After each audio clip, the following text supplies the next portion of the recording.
primer lugar, bueno, las disculpas por este traslado, pero el éxito de la convocatoria por el personaje y la persona que tenemos invitada hoy, pues nos ha obligado a ello, de lo cual también nos alegramos, aunque haya supuesto cierta incomodidad y algún retraso. Bueno, como decano de la facultad, me produce una satisfacción enorme que en este ciclo del intelectual y su memoria tengamos a Joaquín Araujo entre nosotros.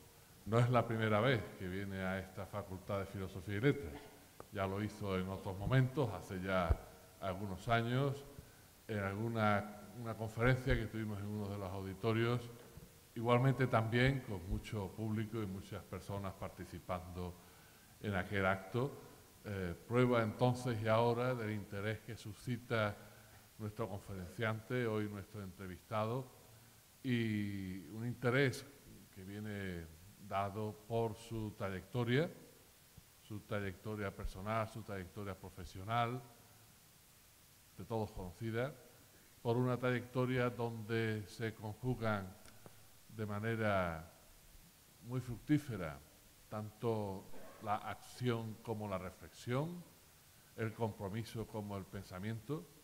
Tenemos con nosotros a una persona que ha contribuido de manera muy importante a la conciencia ecológica de nuestra sociedad, a difundir un conocimiento necesario sobre la naturaleza y nuestros entornos naturales, sean más próximos o más remotos, a una persona que, bueno, tiene siempre un papel activo, tanto en los medios de comunicación como en el ámbito académico, como a través de movimientos sociales, para que tomemos conciencia y actuemos en consecuencia en estos momentos donde además se nos eleva el listón de lo que debe ser un compromiso ecológico, que no deja de ser un compromiso social, tanto con el presente como con el futuro. Vivimos unos momentos especialmente delicados e importantes a la vez, desde el punto de vista, bueno, de todo lo que ocurre en esa naturaleza de la cual no dejamos de formar parte, y en esta cultura que no deja de incidir en la naturaleza y a veces de forma muy negativa. Nos alegramos mucho, Joaquín, de tenerte de nuevo entre nosotros. Te agradecemos que hayas aceptado con el entusiasmo que te caracteriza nuestra invitación. Le agradecemos especialmente al profesor Rafael Hernández del Águila que de nuevo sea quien nos introduzca y nos lleve en la conversación que se va a grabar en este ciclo del intelectual y su memoria.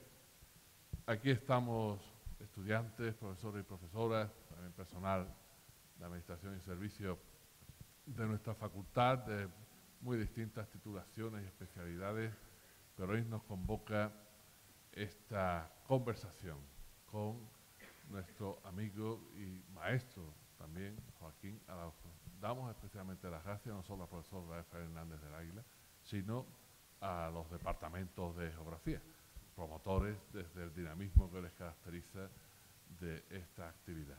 Por lo tanto, un nuevo impulso que damos a nuestro ciclo, el intelectual y su memoria. Pero la figura de nuestro entrevistado y la batuta en la conversación la va a llevar nuestro compañero Rafael Hernández Águila. Adelante, Rafael. Muchas gracias. Muchas gracias.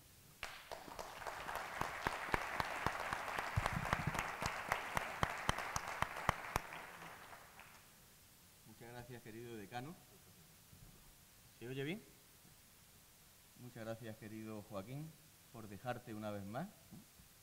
Yo creo que Joaquín algún día será naturalista, agricultor predilecto de esta ciudad. No es la primera vez que viene a ella.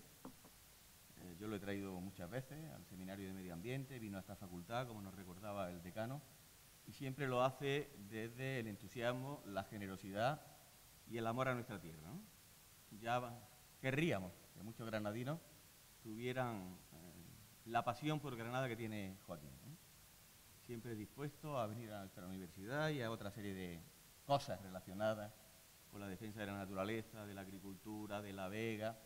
Pero bueno, hoy vamos a conversar, fundamentalmente, ¿no? Pero antes de conversar, queridos amigos y amigas, compañeros, colegas, quiero felicitaros.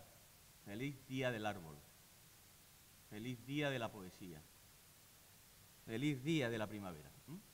Cuando el decano me propuso fechas, como eran todas alrededor de este día, dije, ¿qué mejor día que el Día del Árbol, de la Poesía y de la Primavera, para tener entre nosotros a Joaquín Araujo? 50 años de trayectoria en tantos temas que no sé cómo presentarlo. Yo no voy a mirar ningún papel, voy a intentar en 4 o 5 minutos dar algunas pinceladas porque si leyera o rememorara todo su currículum se nos iría el tiempo que tenemos disponible. Pero sí quiero dar algunas pinceladas que nos permitan encuadrar y contextualizar al personaje, ¿no? Está a punto de salir un libro que se llama Cincuentenario, 50 años, ¿no? Redondeando, aunque no lo demuestra, tiene más de 50 años, evidentemente. Y lleva ya más de 50 años predicando, no voy a decir en el desierto, pero bueno, hace casi 50 años o 50 años, y eso lo dice uno de los últimos libros que están prácticamente a punto de salir, Joaquín Araujo comenzó a entrar en estas líderes, ¿no? Y curiosamente, qué casualidades de la vida, ¿no? Hace 50 años que en el Congreso Forestal Mundial de Roma se implantó el Día del Árbol. Así que, Joaquín, hoy tenemos una responsabilidad especial. Día del Árbol, 50 años después, y vamos a intentar rescatar la memoria de tu amplia experiencia en estos 50 años lidiando con los temas ambientales, de naturaleza, etcétera, etcétera, ¿no? ¿Quién es Joaquín Araujo? Hace algunos años, cuando existía la revista cultural El Fingidor, hubo un número en el cual me tocó presentar por escrito a Joaquín Araujo. Y está puesto por escrito, ¿no? Titulé aquella presentación, Yo no sé quién es Joaquín Araujo. Bueno, y eso que nos conocemos desde hace 30 y tantos años. Nos conocimos en un curso de verano de la Universidad de Menéndez Pelayo. Si digo que no lo conozco, no es porque sea una persona que se esconda o que no tenga trayectoria para dar y tomar, ¿no? Cuando decía que no sabía quién era, es que es una persona tan poliédrica, tan polifacética, tan amplia de perspectivas, que es difícil definir o quedarse con algo, ¿no? ¿Cómo defino a Joaquín, ¿no? Lo defino como ecologista, ambientalista, naturalista, ornitólogo, agricultor ecológico, plantador de árboles. Todo esto ha hecho y sigue haciendo. Creo, que me corrija el decano, que es el primer intelectual del intelectual y su memoria que tiene callos en las manos. Las costatuas las tiene horriblemente rugosas, ¿no? Habitualmente tenemos la imagen del intelectual como una persona que está todo el día pensando y tiene las manos suaves. Yo no sé si soy intelectual, pero luego no tengo callos en las manos, lo confieso. Él sí las tiene. Es una rara mezcla entre teoría y práctica, ¿no? Que no sé quién dijo, qué diablo dijo que tienen que estar disociadas, ¿no? Cuando uno es teórico es que no está para las cosas prácticas y cuando uno es muy práctico es que le falta capacidad teórica, ¿no? Yo creo que la teoría es la mejor práctica y la práctica es la mejor teoría. Y aquí tenemos una persona que conjuga eso, ¿no? A mí me encantan los intelectuales con callos en las manos, ¿no? Aunque yo quizás no sea intelectual y no tenga callos en las manos, ¿no? Él lo hace así, ¿no? Es una persona absolutamente dividida en dos facetas, que yo no sé ni cómo las congenia. Esto se lo he dicho muchas veces, ¿no? Puede estar dando conferencias, programas de radio, rodando un documental de cine o de televisión, ¿no? Y de pronto desaparece en su finca de Extremadura, ¿no? Y no hay quien le vea el pelo, que todavía conserva, él tiene pelo, yo no, aunque él es mayor que yo, pero bueno, no se nota, ¿verdad? Porque se conserva muy bien. Bueno, bien, decía que tenía este dualismo, ¿no? Por un lado, una persona que puede ser, como decía también el decano, ¿no? Estar en los medios, ayer rodaba un programa de radio, está todos los sábados en Radio Nacional, bueno, muchísimas cosas, ¿eh? Está en prensa, pero de pronto pues se dedica a la vida contemplativa. De hecho, uno de los libros que más quiere, porque me consta y que más me gusta a mí, que presentó no hace demasiado tiempo en Granada, es una defensa de la vida contemplativa. ¿Qué tendrá que decirnos la contemplación a estas alturas de la hiperquinesis en la que estamos? Hay que moverse mucho, hay que hacer muchas cosas. Bueno, Joaquín hace muchas cosas, pero se para. Se para a pensar, se para a contemplar, se para a sentir. Bien, son 50 años de una amplia trayectoria,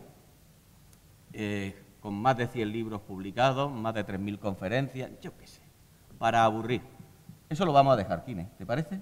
Vale. Perfecto. Vamos entonces a entrar en faena, y como esto es el intelectual y su memoria, el intelectual agricultor con callos y su memoria, vamos a irnos hacia atrás, ¿no? Decía el poeta que la patria, la infancia es la patria de los seres humanos, ¿no? Todos tenemos una patria que es la infancia. Yo estoy cada vez más convencido que somos lo que la infancia nos dio, o lo que intuimos en la infancia.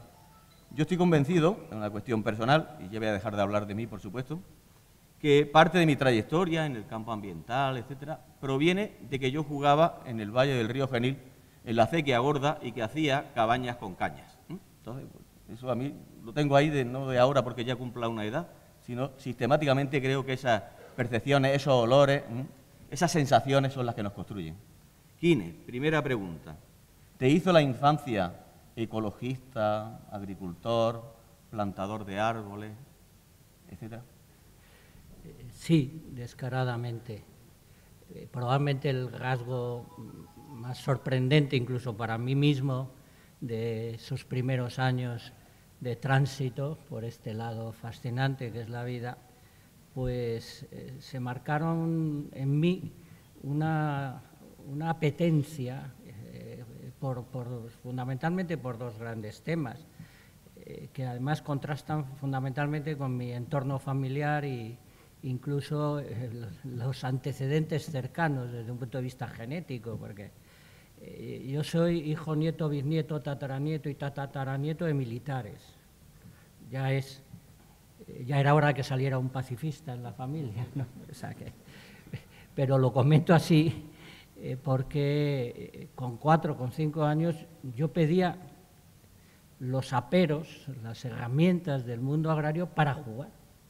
Yo no quería jugar con la pistola ni con el remedo de fusil que casi todos mis coetáneos usaban. Yo quería jugar a ser lo que soy, un campesino, porque casi tendríamos que decir que si yo puedo afirmar algo desde el punto de vista del uso del tiempo de esta cantidad de años que ya pesan sobre mi piel, pues es que he dedicado mucho más tiempo a cultivar la tierra que a escribir libros. He dedicado más tiempo a cultivar la tierra que a hacer películas o programas de radio o cualquiera de las actividades que, por otra parte, pues muchas de ellas han sido de participación en iniciativas de corte social. Y, por tanto, algo había en el esquinazo de mi código genético que me llevó a una pasión extraña, porque no solamente estábamos en el momento en que todo el mundo abandonaba masivamente los campos, sino que por antecedentes familiares, obviamente, en mi tronco directo no había cultura rural por ningún lado. Es decir, que por supuesto que ese aspecto de la infancia. Y luego también, como tuve la fortuna de estudiar en un liceo extranjero, concretamente el Italiano de Madrid, disfrutaba de unas vacaciones bastante más extensas que los demás, y eso inmediatamente me permitió que aun siendo capitalino, pues yo pasaba, de niño pasaba muchos meses, más de 4 meses al año, una tercera parte del año la pasaba en contacto con la naturaleza, que bueno, me guiñó el ojo, resultó que el coqueteo se convirtió en amores y los amores en un larguísimo matrimonio con la naturaleza. Bien. Kine también tiene un larguísimo matrimonio con Ana Clara, pero eso son otras historias, ¿no? Te casaste antes con la naturaleza que con Ana Clara, ¿no? Sí, descaradamente. Es más, es un problema, soy bígamo. Directamente. Bueno, pero Ana Clara lo sabe, ¿no? Sí. Bueno. Yo estoy casado con los bosques, con las selvas, con las fuentes y las piedras manantías. Estoy casado con las aves que vuelan y también con una extraordinaria mujer de mi especie. ¿Sí? Bueno, llegaremos a Ana Clara porque me parece una clave fundamental, ¿no? Bien, estudias en el Liceo Italiano. Yo sé que eso de alguna manera te marca, porque estás en un contexto más liberal de lo que eran aquellos años. Sí, sobre todo, y interrumpo simplemente porque como estamos en plena marejada, casi tsunami de feminismo, para recordar primero que el feminismo está indisolublemente ligado al pensamiento ecológico, con una proyección infinitamente intensa desde hace 50 años, no es de antes de ayer, sino que yo tuve la suerte de que con 4, con 5, con 6, y con 7, y con 9, y con 14 años, yo estaba sentado al lado de una chica, al lado de una mujer, cosa que era escasísima en aquel momento en la sociedad española. Es decir, que nunca tuve ningún problema de falta de respeto a la condición femenina, y eso lo dio el Liceo Italiano, entre otras cosas, ¿no? Estaba también dentro de su perfil, ¿no?, educativo, las salidas de campo, un poco en la línea de la institución libre de enseñanza en el liceo, ¿no? No. Lo del contacto con la naturaleza era una cuestión puramente de la organización de los periodos vacacionales en la familia. Ojalá, porque curiosamente luego los vínculos con la institución libre de enseñanza han sido notables. De hecho, mi suegro fue parte de la institución libre de enseñanza, ¿no? Bien, después de los primeros contactos con la adolescencia y madurez, decides estudiar en la universidad. ¿Por qué eliges geografía? Yo soy geógrafo y me enteré 2 o 3 años después de conocer a Joaquín que era geógrafo. Porque quizá para el común de los mortales pues es ornitólogo o biólogo o ecólogo, ¿no? Hiciste geografía en Madrid, ¿por qué? Sí, quizás por completar la anécdota, si uno accede a las convocatorias de las conferencias que he dado, en más de la mitad de los folletos o de las convocatorias a través de la informática aparezco como biólogo. No deja de ser sorprendente, ¿no?, porque jamás he dicho en público que sea biólogo, ¿no?, pero me asociaron por mi trabajo como divulgador de temas fundamentalmente faunísticos y naturalísticos, pues me han colocado la etiqueta de biólogo en todas partes, casi, ¿no? No, yo no tenía... Bueno, primero exploré. Yo entré a la Facultad de Filosofía y Letras de la Complutense de Madrid en el año 67, ¿no? Y entonces, aparte de que fue un momento extraordinariamente activo, fascinante, no solo cambio a nadie, soy permanentemente feliz y estoy agradecidísimo a que me haya tocado ese momento de estar en la universidad, ¿no? Pues exploré muchas cosas, porque me apunté a varias de las especialidades de entonces. Para empezar era geografía e historia en aquel momento, ¿no? Pero di cursos de románicas, di cursos de psicología, di cursos de historia del arte, ¿no? Y al final pues me encaucé en la de historia y geografía, y ahí y creo que tiene mucha vinculación con lo que luego me ha pasado. Yo creo que la geografía es un magnífico cultivo para que brote la sensibilidad por la salud de la naturaleza, la sensibilidad por lo que está sucediendo con los paisajes. Incluso yo siempre digo que el pensamiento ecológico es panorámico, pues probablemente entre las disciplinas más panorámicas que existen a disposición de nuestra inteligencia está la geografía. Bien, dentro de ese amplio espectro, ¿no?, de inquietudes y de gustos, que tienes muy buena boca, ¿no?, en el sentido de que te gusta mucho lo bueno y muchas cosas buenas, ¿no?, y cualquiera de tus derivaciones posteriores en tu trayectoria de estos 50 años nos llevarían a tu perfil, ¿no?, como escritor, como poeta, como esteta en el buen sentido y mejor de la palabra, como lector empedernido, etcétera. Dentro de esa inmensa panoplia, tú decides hacer geografía, pero de pronto te da por los pájaros y te da por la naturaleza, digamos, por uno de los aspectos que te encandila. No sé qué pájaro te cantó, pero sí, aunque seguiste, me consta, y aquí está la prueba, ¿no?, con ese amplio panorama que sustenta tu actitud vital, ¿por qué llegas a los pájaros? Bueno, hay un pequeño paréntesis que si vamos a desplegar esta pequeña semblanza biográfica, creo que merece la pena, porque yo antes que naturalista, porque luego se me adormeció esto de ser campesino, de cultivar la tierra, ¿no? Yo tengo una etapa que también la considero afortunadísima, y es mi etapa de poeta, pero ojo, poeta maldito con 15 años, ¿eh? Es decir, precocidad absolutamente repugnante, y además me inserto en un ámbito muy intelectualoide o muy intelectual, si queréis. Los años 60, el 68 sí. Incluso soy parte de la famosa familia Panero, para que os hagáis una idea. Leopoldo María Panero, el más maldito de todos los poetas que ha tenido la sociedad española en los últimos 100 años, pues era mi mejor amigo entre los 15 y los 19 años. Entonces, y tiene que ver con los pájaros porque realmente yo tenía una pasión desmedida también por escribir, y escribí muchísimo en aquel momento y demás, hasta que afloró la posibilidad de escribir sobre la naturaleza.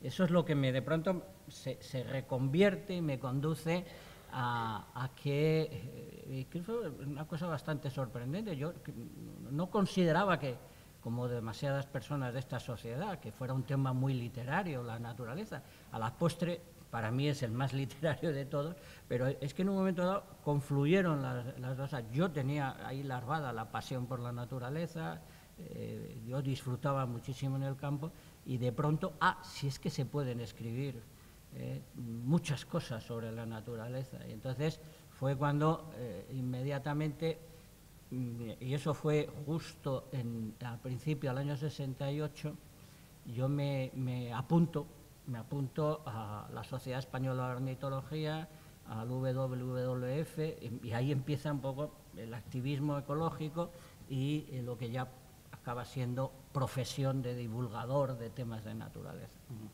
Bien, te toca vivir el 68 español, que no fue el francés, pero bueno, movida hubo, ¿no? Hasta la muerte. Tuvo bastantes cosas, ¿no?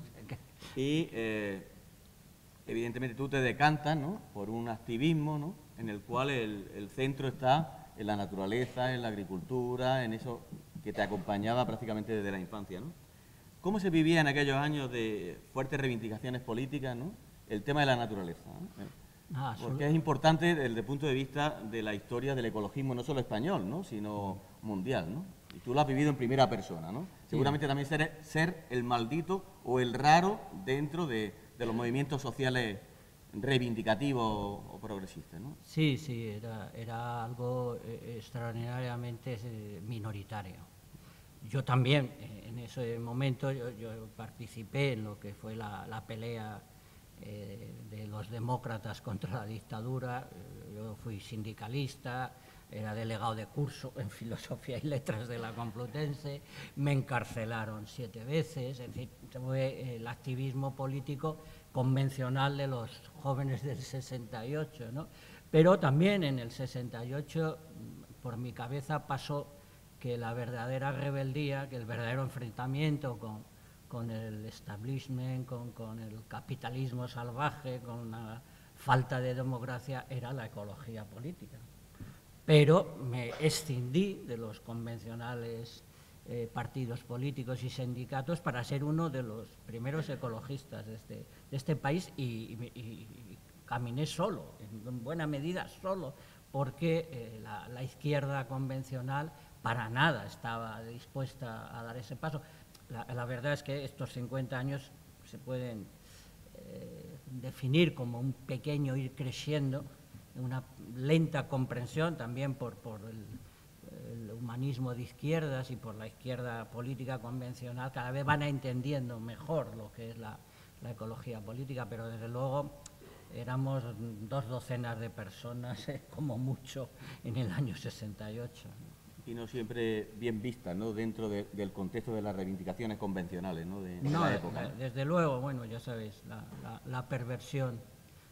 Yo siempre he dicho que la izquierda tiene un drama que es no se perdonan los matices, y los tenemos a raudales, y cuesta mucho que defendiendo un matiz no se produzca una ruptura. Y creo que algunas lecciones deberíamos haber aprendido sobre el asunto, y mirar a quién miro. O sea que... Bien.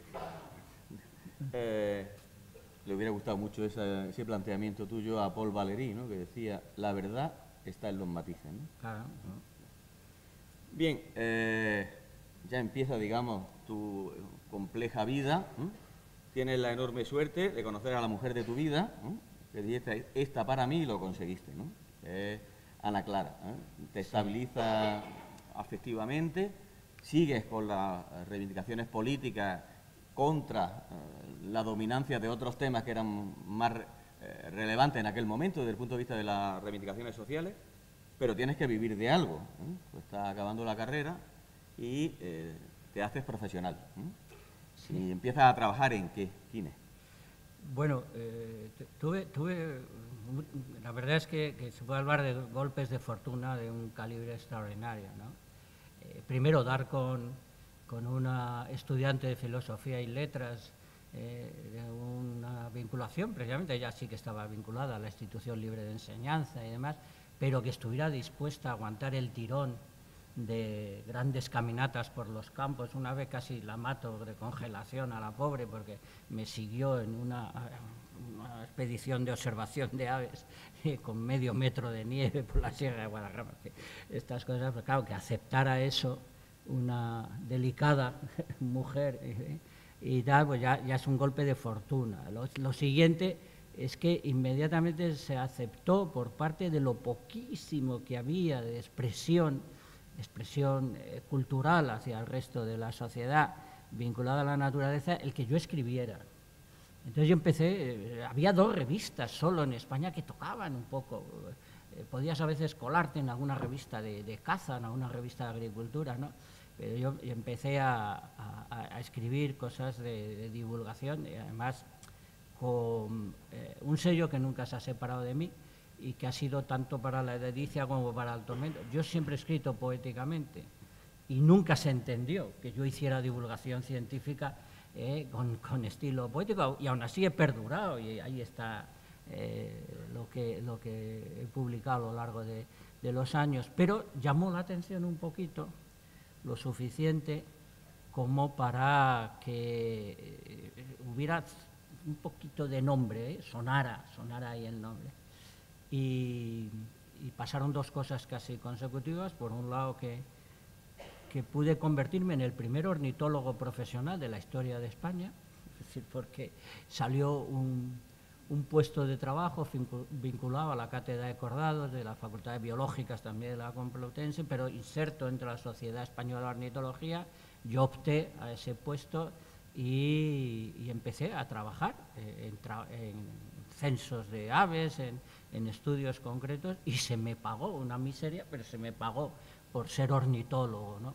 Y poquito después, un día sonó el teléfono y bueno, pues se apareció otra vez la Virgen, se apareció cuando conocí a mi esposa y se apareció cuando al otro lado del teléfono sonó una voz que toda la sociedad española conocía perfectamente y era la de Félix Rodríguez de la Fuente.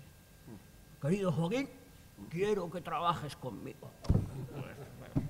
Entonces, ahí se armó la marimorena, ¿no? Bueno, muy joven, entras digamos, en la vanguardia, ¿no? de lo que entonces era la divulgación naturalística, ambiental, ¿no? Lo de aquella etapa daría para mucho, ¿no? Pero bueno, yo lo único que te quiero plantear en relación a esa etapa, ¿no? Es qué sacaste fundamentalmente en claro como experiencia. De alguna manera lo has indicado antes, ¿no? Eso te separa de esa matriz agricultora, porque son muchos años, ¿no? Escribiendo enciclopedias, haciendo documentales, yendo para acá y para allá, ¿no? Y eso quizá dejó un poco a un lado la agricultura, pero de aquellos años, ¿qué destacaría fundamentalmente?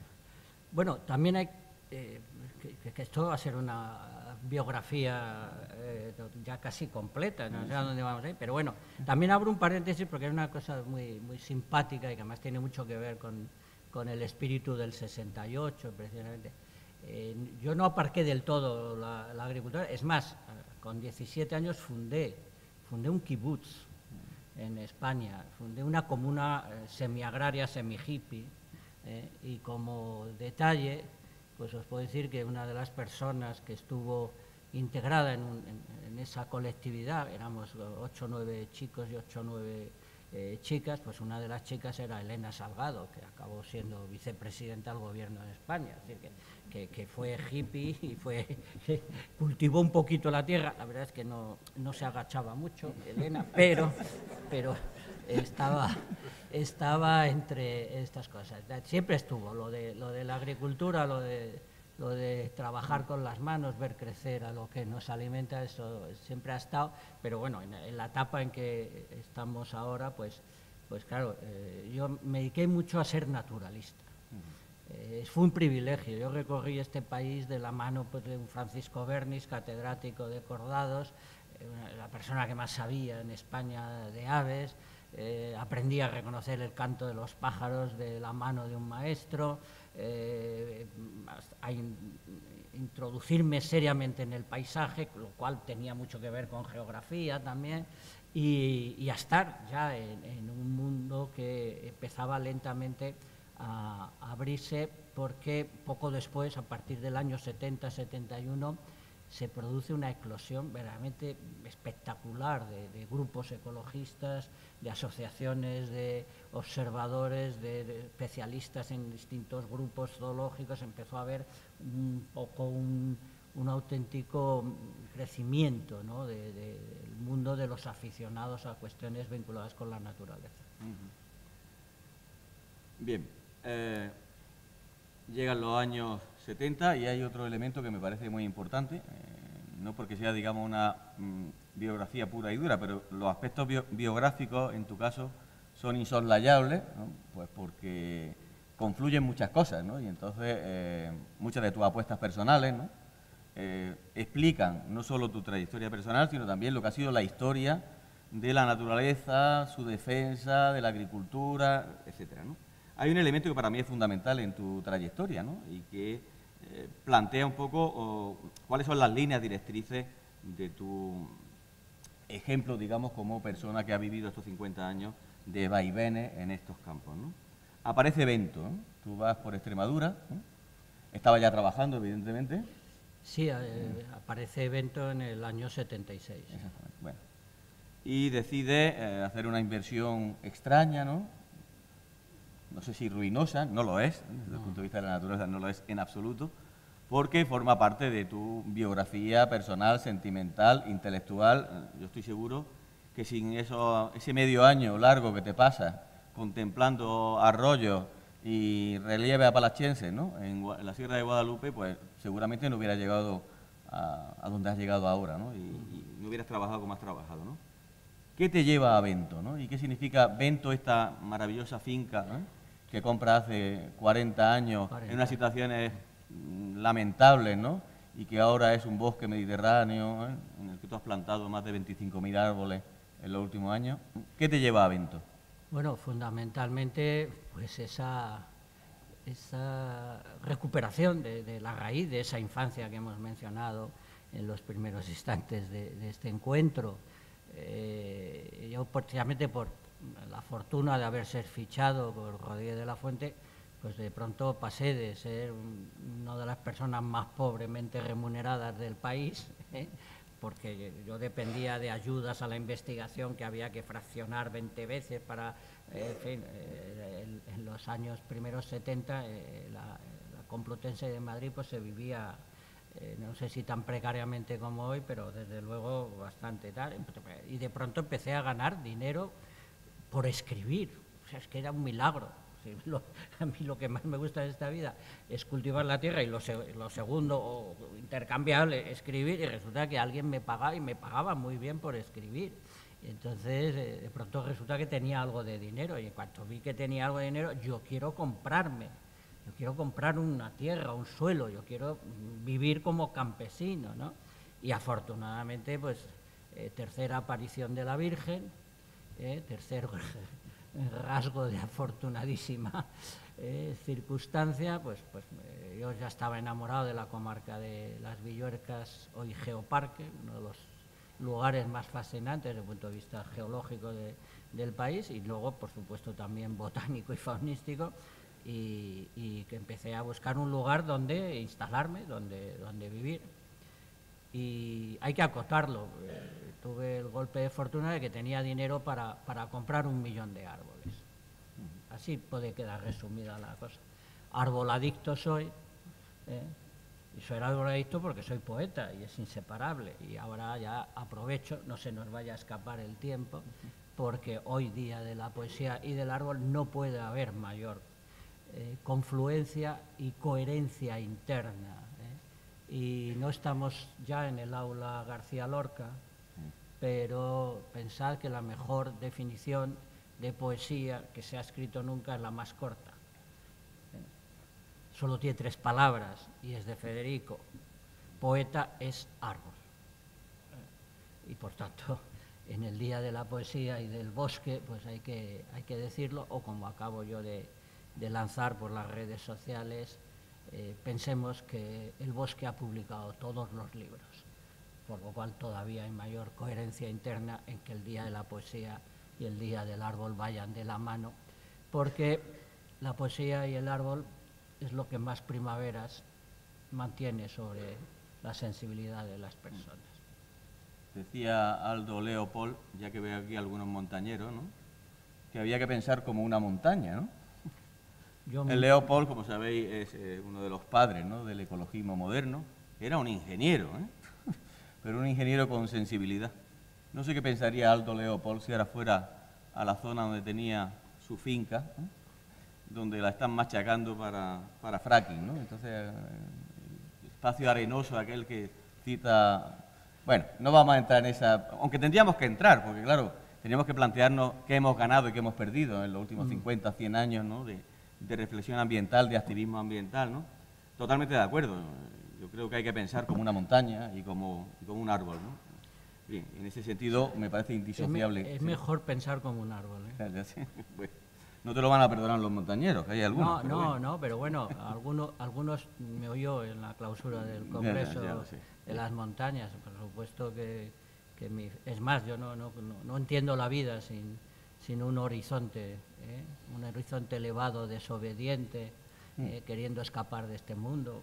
Por tanto, pero es que el árbol es también una montaña que también quiere escapar de este mundo, es algo que se eleva sobre las líneas del horizonte, ¿no? Por tanto, pero bueno, soy más arboladicto que... a mí me gusta, jugando con las palabras, perversión de escritor, a mí me gusta definirme como alguien encinado por las encinas y encimado porque vivo en una montaña, ¿no? O sea que... Bueno, Quine, tenemos miles de temas, ¿no? Pero vamos a ver cómo vamos seleccionando. Bueno, tú has tenido contacto con muchas cosas, ¿no? Ha salido el tema del activismo ambiental, has militado en muchos grupos ecologistas. Solo en 34. Solo en 34, bueno, vale. Te dan el premio Global 500 de la ONU. Sabéis que es un premio Nobel alternativo, ¿sí?, que tiene gente como Vandana Shiva, etcétera, ¿no? Va a Estocolmo, te lo entregan, pero bueno, no vamos a entrar en esa anécdota, pero sí que en los temas, digamos, que tantas veces hablamos y que hoy gustosamente compartes con más gente, me gustaría que rápidamente hiciéramos alguna referencia a algunos temas, ¿no? Por ejemplo, el movimiento ecologista, ¿no?, en España y en general, ¿no? ¿Qué crees tú que ha pasado en los últimos 50 años? ¿Qué se ha ganado? ¿Qué se ha perdido? ¿Dónde estamos?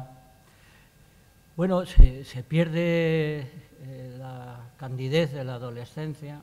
Ya os acordáis la famosa frase de Memorias de África, que además es una frase extraordinariamente ecológica, ¿no? Nosotros somos nuestra infancia, la infancia es la patria de la humanidad, pero la naturaleza a su vez es la infancia de la humanidad, y eso es lo que nos lleva también a defenderla. No hacemos más que defender lo mejor de nuestro propio pasado, ¿no? Pero se pierde en una extraordinaria competitividad, que es una de las mayores contradicciones que se pueden dar en este mundo. Es decir, la esencia de la ecología es dejar de competir, ¿no? Pues dejar de competir porque es lo que nos está llevando a esta locura, ¿no? Pero eso se pierde y se gana, hasta donde se pueda considerar que es una ganancia, pues la profesionalización. Es decir, el movimiento ecologista afortunadamente está nutrido por mucho voluntario, pero sobre todo está absolutamente estandarizado por grupos concretos, por staffs profesionales, por organizaciones muy rígidas y además bastante bien alimentadas presupuestariamente, con ayudas de muchos lugares, desde las administraciones autonómicas a las generales, desde consorcios internacionales y demás. Entonces, bueno, y ahora mismo pues tienen una capacidad de pelea en el ámbito de lo puramente administrativo, y lo hacen muy bien y se consiguen cosas, y esto es importante. Pero yo sigo echando en falta a lo que he dedicado mi vida, y es a la creación de un pozo, de un cimiento cultural. Mi tarea autoimpuesta es incrementar la cultura ecológica, y todavía esto está bastante lejos de tener visos porque, bueno, probablemente pasa con todas otras realidades, ¿no? En estos momentos estamos tan desbordados por la ortopedia tecnológica y tan bombardeados por infinitas cosas, que yo creo que precisamente el problema actual es que no hay ni cultura ecológica, pero no hay ni cultura cultural. O sea, que es que realmente ese es el problema. Pero bueno, ahí está el pensamiento ecológico en vías de proponer. Yo creo que la única verdadera alternativa al modelo económico y social que tenemos. Y por otro lado, tal y como vienen los diagnósticos de la salud del medio ambiente, a lo mejor, y no es deseable, pero a lo mejor resulta que es la única tabla de náufrago que hay. Tú, en un ensayo que fue finalista del premio Espasa de ensayo, hablabas del siglo de la ecología. Estamos en el siglo de la ecología, era un desideratum, una provocación. Pues yo, rememorando ese ensayo de hace algunos años, sí, no, además, ¿qué crees que ha pasado desde entonces? Está escrito antes del siglo XXI. O sea sí. Bueno, yo creo que casi no hay ni que aportar argumentos. Es que lo que está sucediendo con los océanos, con nuestra atmósfera y su hijo, el clima, lo que está sucediendo con la extinción masiva de especies, lo que está sucediendo con la salud de las personas, las crisis son permanentes y encadenadas, pues es que no hay la menor duda. El siglo XXI, si quiere desembocar en el XXII, se va a tener que hacer ecológico, así de claro. Es decir, pero además es que es la contundencia de los datos a los que se accede, la contundencia del termómetro, la contundencia de lo que está sucediendo con los elementos básicos para la vida. Entonces, esto es como cualquier otra situación de crisis o de anuncio de colapso. Oiga, si a usted le están diagnosticando que tiene la tensión alta, pues tendrá usted que dejar de tomar sal. Es así de claro, ¿no? Son cosas tan aparentemente sencillas, tautológicas, que es así. Tiene que ser, es que el siglo XXI tiene que ser ecológico. O no será, ¿no? Claro, sí. Bien, un aspecto que me parece interesante, ya que ha sacado el asunto de cómo transmitir a una sociedad tan anestesiada y tan, no sé, narcotizada, ¿no? Cómo transmitir estas evidencias, ¿no? Tú has sido, y lo sigues siendo, un comunicador claro, lo has hecho desde distintas perspectivas, desde los documentales al periodismo, etcétera, etcétera, ¿no? ¿Qué hay que comunicar para que haya una reacción? Es decir, y tú, como todos los que nos dedicamos a estos temas, siempre tenemos una doble cara de Jano, ¿no? Por un lado, queremos, ¿no?, plantear el valor de la conservación, de la belleza intrínseca de la naturaleza, etc. Pero por otro lado, tenemos que tirar de las orejas, ¿no?, con las malas noticias, los datos objetivos. Como comunicador ambiental, ¿tú qué crees que funciona más? Es decir, la vía de acercamiento afectivo, ¿no?, sensorial, etcétera, o la vía de cuidado, datos, porque datos hay para aburrir, ¿no? Pero las percepciones no cambian, ¿no? A ver, ¿cómo lo ves? Es que el callo, cuidado que tu alusión a mis callos me parece estupenda. No estaba prevista, espero que me la perdones. Lo mismo es que me siento especialmente orgulloso. Pero vamos, como anécdota os diré que todos los años, cuando acabo de arar mi huerto y pongo más de 1 hectárea de huerta, y tú has estado y lo has visto, o sea que escribo lo siguiente: este es el poema que me ha salido mejor en mi vida, o sea, y todos los años digo que he escrito el mejor poema porque he arado la tierra, o sea que realmente me siento especialmente satisfecho de esa realidad, ¿no? Y por tanto, lo primero es que la comunicación sea realmente comunicación. Yo, como periodista, como persona que he tenido también la inmensa fortuna de trabajar en todos los elementos y bajo todos los formatos de la comunicación que existen, que se dice pronto, es que no hay una modalidad de comunicación que no haya tenido la oportunidad de usarla. Para mí, y quizás al mismo nivel de inquietud, de zozobra, de incertidumbre, de la crisis ambiental, es la crisis de entendimiento, es la crisis de comprensión. Y eso se debe a gran medida a que creemos estar comunicados, creemos estar informados, y lo primero que en estos momentos yo intento enfrentar pues es la restauración de la transparencia, pero no solo la lógica debida al cambio climático, la transparencia del aire, es la transparencia en la comunicación, en que comunicar sea un acto de fertilidad clarísima, en que exista la verdadera mediación, el verdadero diálogo, porque el 99% de lo que llega a las sensibilidades, las capacidades intelectivas de las personas llega desde los medios de comunicación y desde canales que solo circulan en una dirección. Entonces, es decir, si esto lo vamos a salvar de alguna forma, a rescatar de alguna forma, no lo vamos a poder separar de que la comunicación sea exactamente lo que normalmente se entendió en una primera etapa como comunicación, es decir, una tarea en común, una tarea equitativa, una tarea participativa, ¿no? Y esa es la primera apuesta. Luego, si queremos que sea transparente, yo prefiero infinitamente, y es una de las cosas que también me han favorecido extraordinariamente. Yo la mayor parte de las cosas que intento transmitir las he vivido en primera persona. Es decir, si yo hablo de un árbol, pues claro, es que vivo en un bosque. Si hablo de que hay que cultivar la tierra, es que la cultivo así. Si hablo de lo que es la soledad, es que he elegido pasar cerca de una mitad de mi vida sin la famosa frase de los místicos del siglo de oro españoles, sin sufrir compañía, fijaros. Pero es que no sufrir compañía es ser bendecido por la compañía de los procesos, de la belleza del paisaje, del lenguaje de la propia naturaleza. Se puede decir perfectamente que el estilo es traducción de lo que la vida cuenta, si se sienta uno a escucharla, para que se entienda que ese es el primer paso para no destruir la vida.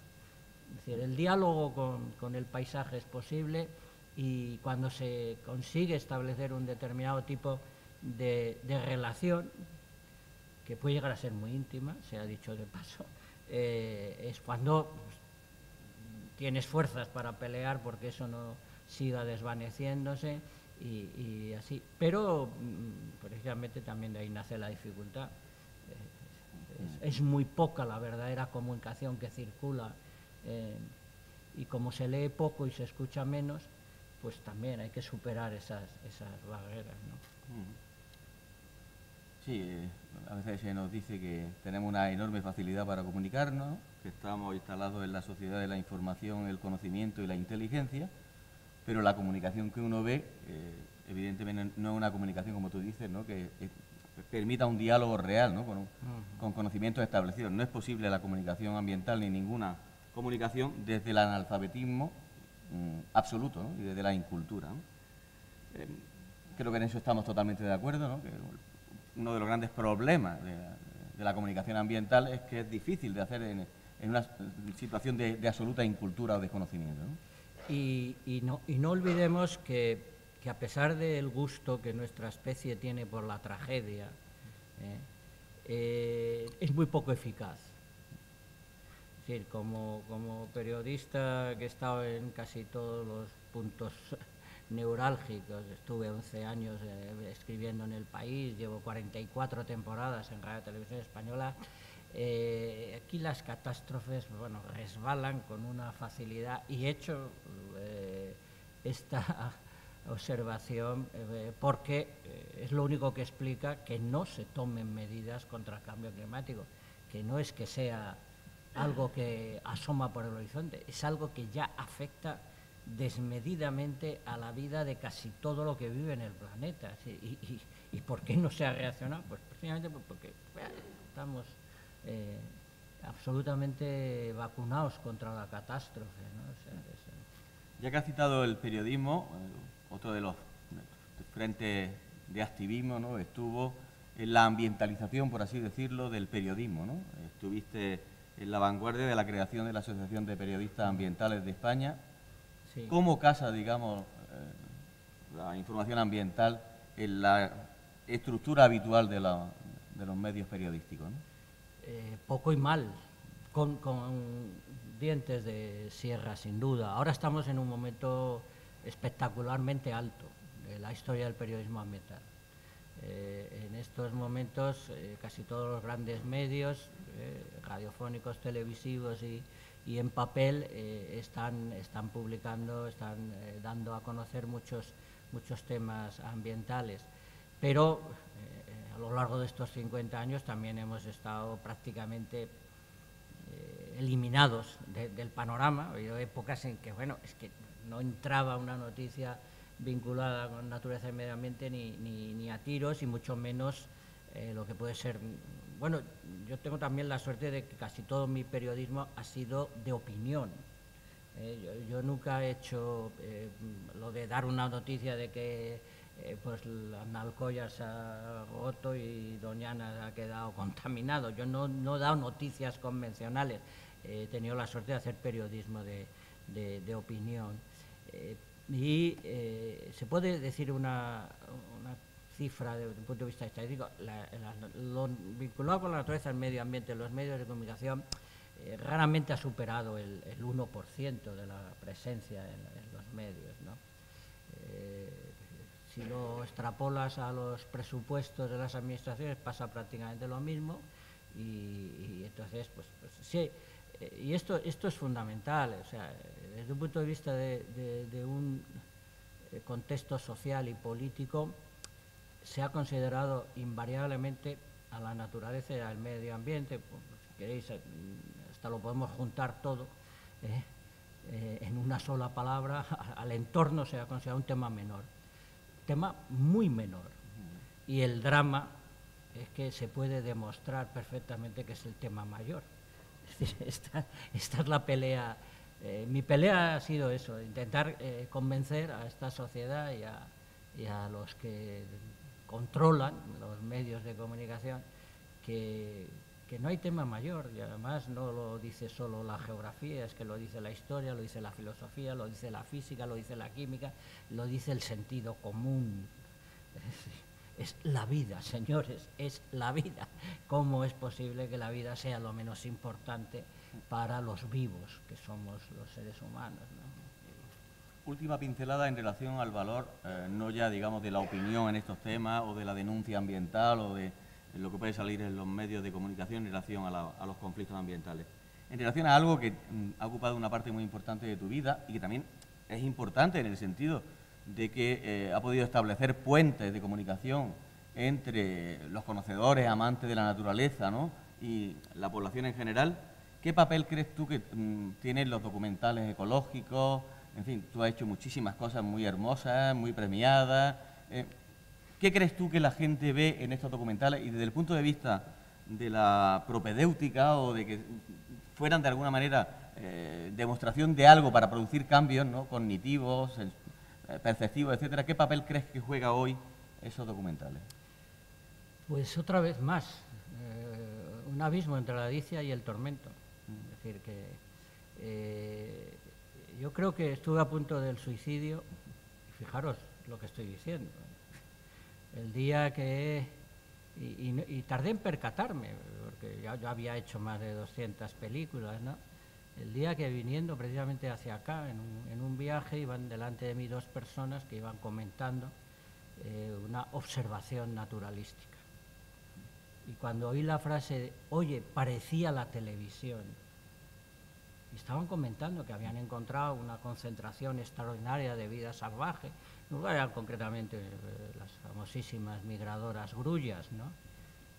Y yo dije, es que me pego un tiro, que si lo que hemos conseguido con los documentales es que el sistema de comparación sea que la vivencia en directo, la fascinación de ver la forma, el color, el volumen, los sonidos, el aire acariciado por los aletazos, eso es como la televisión, es que realmente el documental es otra trampa intelectual, es decir, claro, y para colmos con una capacidad de adormecimiento, porque la mayoría de la gente se considera que tiene algo de idea de lo que es la naturaleza, o hasta se apunta a iniciativas de defensa de la naturaleza porque el documental le ha enseñado una ridícula esquirla, un pequeño chisporroteo de lo que realmente es la naturaleza.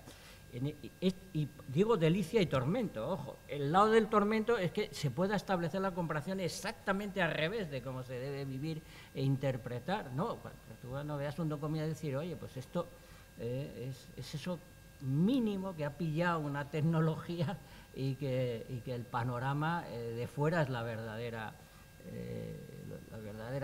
historia que hay que intentar contemplar y comprender, ¿no?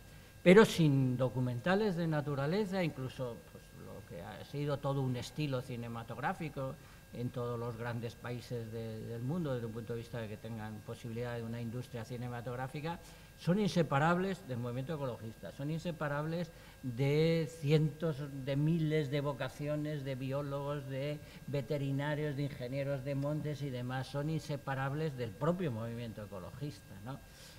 Pero falta ese pasito, falta el pasito entre pues lo incipiente y lo que podríamos llamar una verdadera cultura natural, una verdadera cultura rural, una verdadera cultura ecológica, ¿no?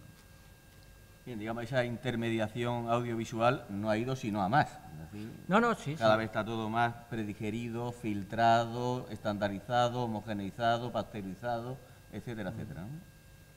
No hay nada como... Es que es en todo, ¿no? Es decir, tú puedes ver la película más romántica del mundo, pero si no has vivido un amor romántico, pues te has perdido lo mejor de esta vida. Es que es así, tú puedes estar consumiendo 1000 documentales maravillosos, pero si no te has pasado una temporada dentro de un bosque, pues te has perdido lo mejor de la naturaleza y cosas, y así hasta el infinito, ¿no? Claro, la naturaleza es más lenta, se suda, salen callos, cuesta trabajo subir cuestas, ¿no? Lo otro es más fácil, ¿no?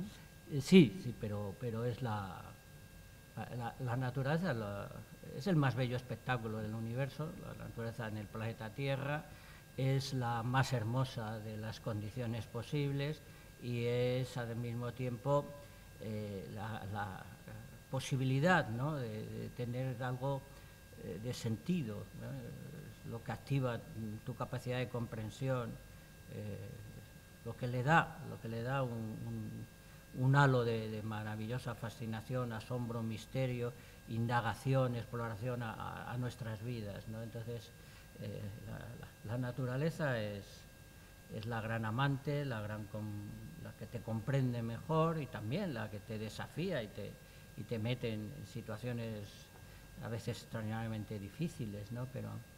Pero es la mejor compañía, porque somos eso que está ahí a nuestro alcance y a nuestra disposición.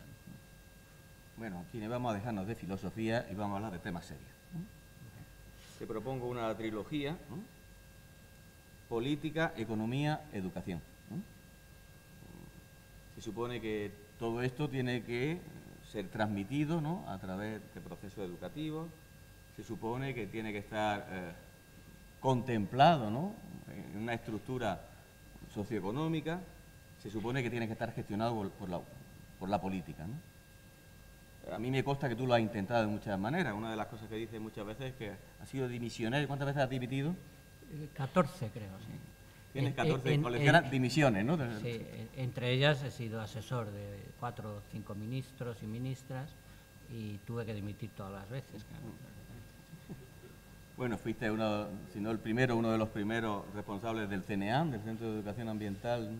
Sí, ahí tuve que dimitir todavía con mayor velocidad. Sí. Bien, bueno, no vamos a contar la historia del CNEAM, pero bueno, porque los planteamientos son más generales, pero sí que me interesa, y creo que le interesa al público. Ha hablado también antes de ecología política, ¿no? ¿Cómo se llevan estas cosas con la política, ¿no? Desde tu experiencia dimisionaria, aunque lo hayas intentado 14 o 15 veces. Bueno, el panorama ecológico-político presenta perfiles tan preocupantes como el movimiento social, ¿no? Y nuestro país en este aspecto ha sido todavía más tacaño, ¿no? Esto no cabe duda.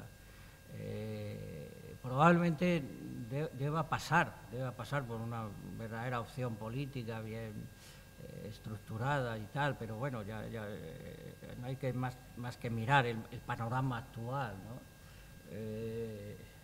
Los intentos han sido múltiples. Incluso hubo unas elecciones en que había 6 partidos verdes optando. Es una estupidez de un calibre tremenda. Ahora incluso el más serio, más formal, más consolidado, que es ECUO, pues ha acabado dentro de una especie de ameba fagocitadora de Podemos, y entonces, bueno, pues, pero claro, hemos conseguido tener por primera vez en la historia 2 diputados verdes o ecologistas en el Congreso de los Diputados. Todo eso está verdaderamente complicado. Ojalá echáramos una mirada, ¿no? Porque, tanto en Francia como en Alemania, pues la política verde ha tenido peso, y en algunos momentos un peso extraordinario, ¿no? Ha estado en coalición de gobierno en Alemania y además como lo que viene evidentemente es que se pongan como se pongan las fuerzas políticas, hay que enfrentarse primero y principal al cambio climático y luego a todas las demás desgracias que se nos están cayendo encima. Pues yo supongo que no está lejos el que haya auténtica política ecológica en el panorama, por supuesto en el nuestro y en el mundial, ¿no? Es decir, que eso está, pero ha estado muy poco comprendido, ¿no? ¿Y qué crees tú que falla fundamentalmente, ¿no?, para hacer de lo ambiental algo políticamente correcto o deseable? Bueno, lo primero es que afortunadamente es muy incorrecto políticamente, claro. Y eso es pura fortuna también, ¿no? Es decir, claro, es que el pensamiento ecológico es el llamamiento a algunas de las cosas que en estos momentos están más a contrapelo de los convencionalismos. Es decir, plantearte que hay que vivir con una infinita menor cuantía de gastos energéticos o consumo de bienes básicos, que hay que tener cuidado, sencillamente cuidado de muchas cosas en vez de vivir un poco... hay que tener en cuenta muchas cosas. Sí, exactamente, claro. Es que estás exigiendo cuando parece que la aspiración máxima es que no se nos exija nada y que todo vaya por el acomodaticio y absolutamente inquietante, ¿no? De que todo pase sin que a mí me cueste esfuerzo, ¿no? Vas muy a contrapelo, ¿no? Y entonces, pues claro, pero hay una absolutamente contundente realidad diciendo que es que o nos ponemos a la tarea de algo tan sencillo como vivir con unos mínimos de sensatez con relación al uso de nuestro entorno. Entonces, pues eso tiene que de alguna forma aflorar, ¿no? Pero claro, estás atentando contra las super controladoras compañías de producción de energía, estás atentando contra pues el urbanismo salvaje, que ha sido algo de lo más terrorífico que ha pasado en casi todas sociedades industrializadas del mundo, te tienes que enfrentar a las multinacionales de los agroquímicos, te tienes que enfrentar a tantos intereses básicos que realmente básicos de los que ya poderosos y beneficiados, ¿no? Pues claro que es una tarea descomunal, pero para algunos es insoslayable. Bien, la política nos lleva a la economía, ¿no? Economía, ecología, tantas veces se ha dicho, ¿no? Que tienen el mismo prefijo, supuestamente el mismo origen, ¿no? Supuestamente los mismos objetivos, pero evidentemente han derivado a cuestiones radicalmente distintas, ¿no? Bueno, como le gusta decir al viejo maestro Naredo, esto que tenemos no es economía, es crematística, ¿no? Entonces, economía tendría que ser otra cosa, ¿no? Y tendríamos que plantearnos qué es lo que estamos gestionando y estamos economizando, ¿no? Cuáles son los valores que hay detrás de eso a lo que ponemos precio, ¿no? Bien, si difícil es poner, digamos, en la agenda política algo más que el cortoplacismo, uno de los grandes pecados de la política, ¿no? Creo yo, corrígeme si no estás de acuerdo, ¿no? Pensar aquí y ahora, ya a corto plazo, ya a golpe de Twitter casi se hace la política, ¿no? Si difícil es eso, como subvertir, digamos, los valores de la economía, ¿no? Que se hable de crear riqueza cuando se está tratando de destruir paisajes, ecosistemas, agua, cultura, ¿no? Que se hable de crecimiento, ¿no? Que hay que crecer sin saber de qué estamos creciendo, ¿no? Que se hable de competitividad al servicio de qué, no sé si es de la inteligencia humana, de la cultura, de la felicidad, de la agricultura, creo que no, ¿no? Entonces, ¿cómo podríamos, digamos, subvertir ese campo de la economía, ¿no? Es decir, que cuando pues alguien dice que está creando riqueza, ¿no?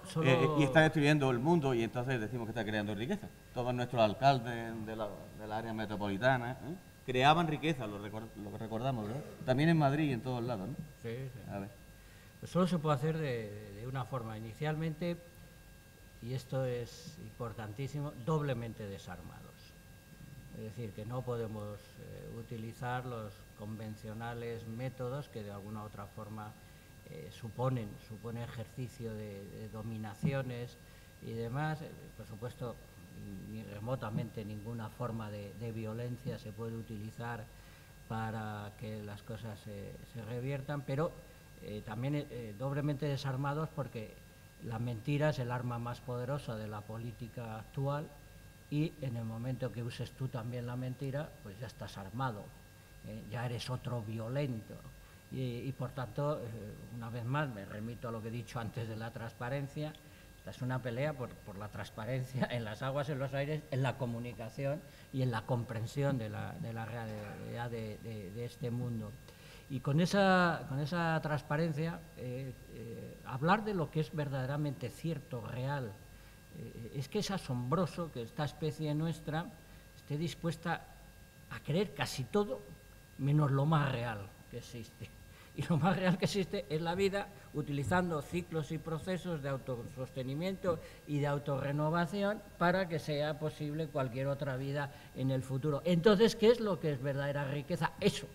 Esa es la verdadera riqueza de las naciones, los procesos ecológicos esenciales, y entonces en el momento que seamos lo suficientemente inteligentes como para entender que el Producto Interior Bruto es la supermentira, es que ya es la mentira de las mentiras, la más pavorosa de las mentiras, entonces empezaremos, pues como proponen incluso ecólogos científicos al 100%, es que la riqueza de las naciones es el grado de salud, de eficacia y eficiencia de los procesos ecológicos esenciales.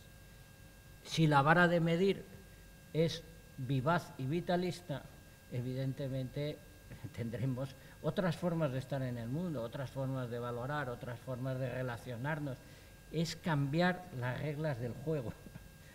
Pasaremos a jugar ahora a una cosa que además es muy participativa, y para los que tenemos la suerte de conocer un poquito la naturaleza en primera persona, es satisfactoria, es fascinante, es constructiva, es elegante, es creativa, es solidaria, es bellísima. Pues entonces el Producto Interior Bruto tendrá que salir en huida despavorida, y en vez de torturar al mundo con la codicia, empezaremos a acariciarlo con la sensatez. Bien, sensatez. Estamos en un centro docente, en una facultad. Todos, supongo que tenemos estudios universitarios. Aquí hay muchos universitarios jóvenes, ¿no? Querría, para acabar mi parte, ¿no?, te daré luego una última intervención antes de darle la palabra al público, plantearte temas relacionados con la educación, la formación ambiental, etc., ¿no? Realmente estamos educando para la sensatez. Tú y yo estuvimos en algunos de los primeros proyectos reglados incluso de educación ambiental. Fuimos profesores en el primer máster de educación ambiental que hubo en España, ¿eh? Hemos hecho muchas cosas ligadas a esto de la educación ambiental. Yo personalmente estoy un poco cansado de educación ambiental, si no aclaramos de qué estamos hablando, ¿no?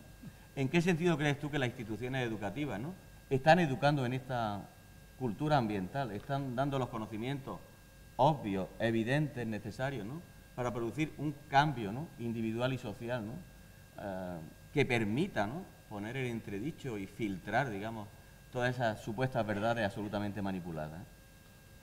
Pues bastante poco, claro. Para empezar, porque la educación no es panorámica, no es generalista, no es abarcadora, no es incluidora, no es cuidadosa con el mundo, ¿no? Bueno, me viene a la cabeza, porque es duro, pero habrá que decirlo, es decir, que Ortega y Gasset en el año 35, me parece que fue, escribió una reflexión, un ensayo precioso que se llamaba La barbarie del especialismo, la barbarie de crear especialistas. Es decir, muy poco después, Unamuno escribe una de las cosas más importantes que se han puesto a disposición de la inteligencia y que jamás ha abordado el sistema educativo. Será mucho más importante para que una civilización se culturice y crezca que los alumnos aprendan a consumir mucho antes que a producir.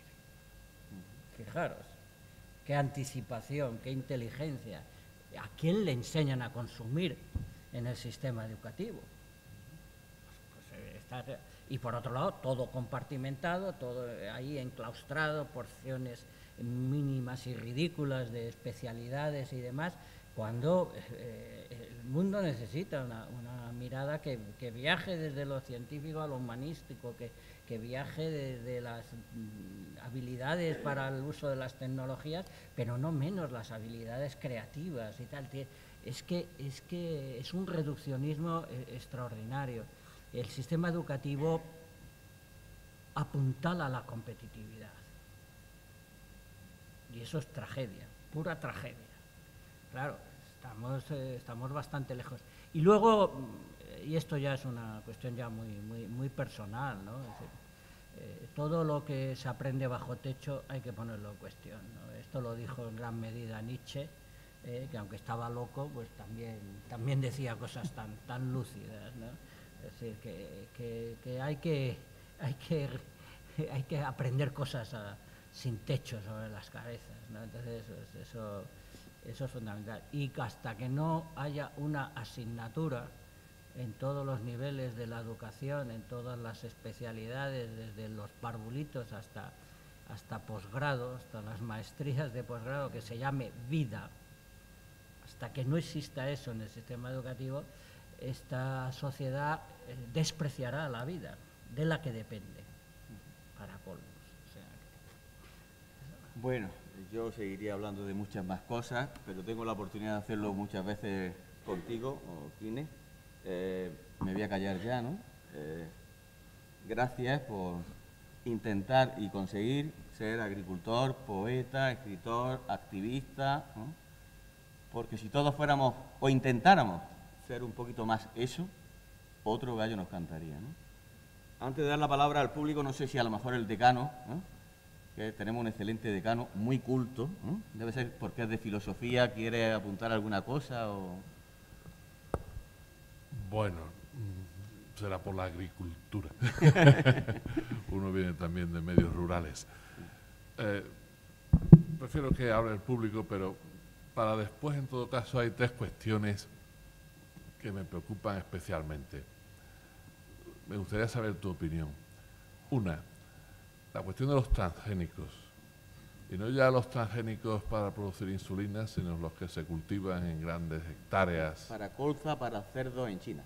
Por ejemplo, para la soja o el maíz, que son miles de hectáreas para que se utilice el glifosato, que generan no solo dependencias económicas y eliminación de biodiversidad, sino situaciones, parece ser, que cancerígenas en poblaciones aledañas.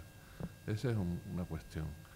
Otra cuestión que me gustaría conocer tu opinión es, ha aparecido antes en vuestra fenomenal conversación, la cuestión del decrecimiento. ¿Cómo manejamos el decrecimiento para que tenga eficacia en el discurso político? Porque choca frontalmente con las mentiras del PIB. Y la tercera es una cuestión de constante e intenso debate, no solo entre quienes nos dedicamos a la filosofía, sino en la sociedad, pero que requiere matices. ¿Qué matices hacen falta para que abordemos bien la cuestión de los derechos de los animales? Serían tres cuestiones. Pero en fin, nos podemos dejar para después si hay tiempo. Bien, como veis, tenemos un decano muy aplicado. Hay que aprovechar el momento para cuestiones especialmente candentes. Con tu permiso, José Antonio, que podemos abrir un turno de intervenciones. Y ya tenemos 3 preguntas, pero sería interesante que... Bueno, las voy contestando ahora si Sí. salte. Mientras os animáis... Venga. Podemos pasar el micro abajo, por sí. Hay dos.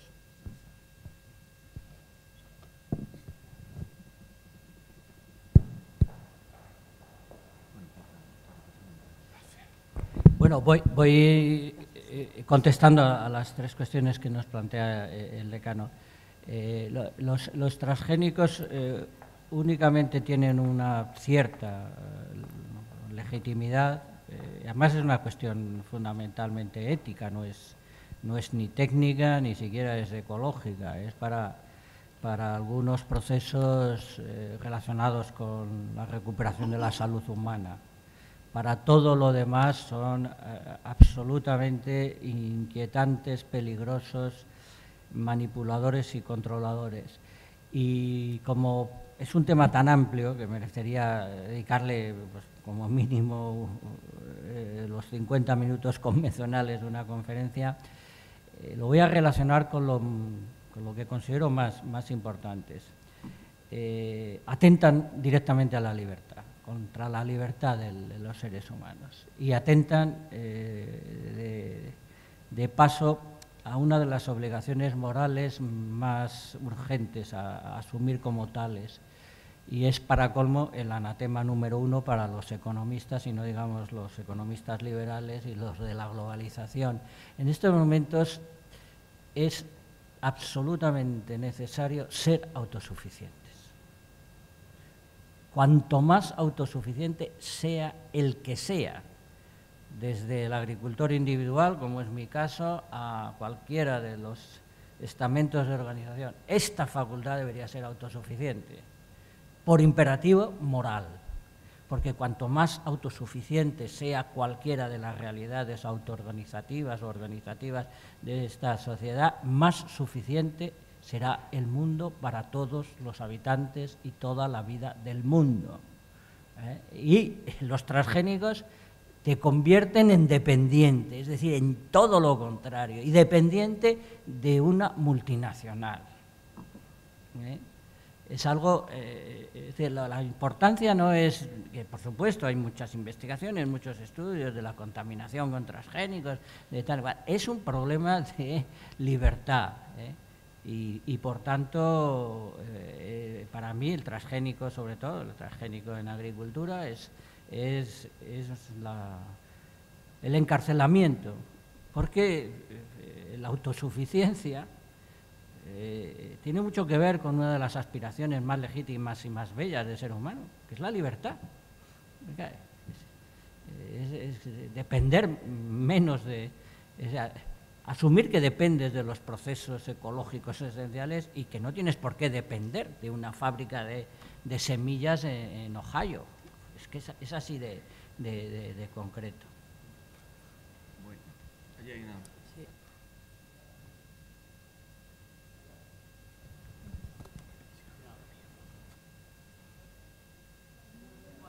reacciona. La semana pasada asistí a la Unión Granada a por contra el medio ambiente.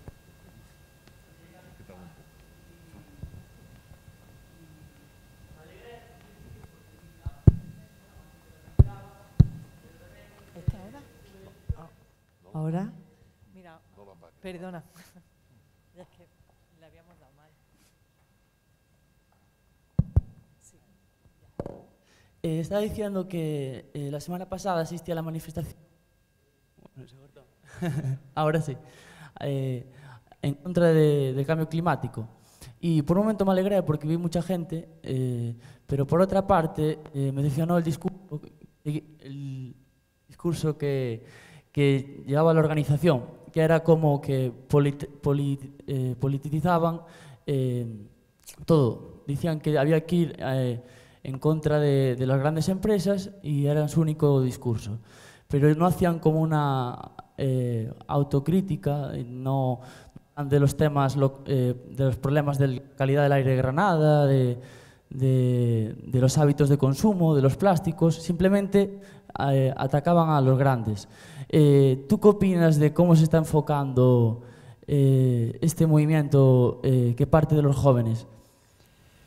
Bueno, por una parte, con una cierta alegría, alivio y esperanza, ¿no? Porque, bueno, primero habría que matizar, ni Greta ni ninguno de los que están saliendo a las calles los viernes están diciendo nada distinto que no dijéramos hace 50 años, ¿eh? Pero bendito sea, o sea, no hay que ponerse una medalla de derechos de autor sobre el argumento. Afortunadamente está socializado en grado sumo. Lo que pasa es que viene muy bien porque está teniendo impacto mediático, está haciendo pensar más a políticos y a directores de periódicos y de cadenas de televisión, con lo cual vamos a hablar más aún de cambio climático. Lo importante es no hacer trampas. A lo cual somos especialmente adictos. Yo muchas veces a la pregunta de qué hay que hacer, normalmente, y sobre todo cuando se habla incluso de decrecimiento, para enlazar con la pregunta que nos ha hecho el decano, ¿qué es el decrecimiento? Y fijaros qué contesto. El decrecimiento es no esperar a nadie. ¿Esto cómo es posible? Que algo que parece que tiene que ser un acuerdo político en el Parlamento y tiene que haber pues todo tipo de respaldos científicos o intelectuales, tal. No, es que el decrecimiento es que te pones tú a hacer hoy, es decir, no hoy, ahora, en el segundo 27 de la manera, para consumir menos. Es decir, es que es exactamente esto. Os voy a poner un ejemplo que yo creo que es especialmente oportuno, porque es decir, todo lo que hemos acordado en el Tratado de París, de ahorro de energía, ¿sabéis que se podría conseguir mañana? Y no estoy diciendo nada fantasioso ni ningún exabrupto surrealista, no, es que mañana podríamos ahorrar el 30% de la energía simplemente si todos dijéramos: no espero a mi vecino, no espero a mi delegado de curso, no espero a mi decano, no espero a mi profesor de geografía o al proyecto de educación ambiental más fascinante. No, es que yo en este momento me pongo a ahorrar energía, que es sanísimo, que está en nuestro alcance, porque el porcentaje de energía que se gasta absolutamente para nada es mayor de lo que nos hemos comprometido con los acuerdos de París. Esa es. Y en todas las facetas del consumismo. Si una sociedad como la nuestra lanza a la basura tras una sola utilización el 80% de las cosas que utiliza, pues podemos perfectamente decrecer usando bastantes menos cosas que se tiran a la basura tras una sola utilización. Es la coherencia de, vale, vamos a arreglar el mundo. No, voy a arreglar mi realidad personal. Y eso enlaza totalmente con lo que he dicho, eso enlaza con la transparencia, con el verdadero diálogo, con la verdadera comprensión de lo que estamos. Lo que pasa es que el delegar las responsabilidades se lleva muy bien, incluso les viene muy bien a los poderes económicos, les viene de maravilla, porque te están manipulando, te están llevando a su terreno, ¿no? Pero tienes toda la razón en el sentido de que está muy... y nos seguiremos manifestando y nos moriremos en una manifestación incluso, pero de lo que se trata es de que las montañas de energía, ojo, que se gastan para no producir ni un solo bienestar, ni un solo producto económico, son tan gigantescas que pongámonos a ello, simplemente a ello.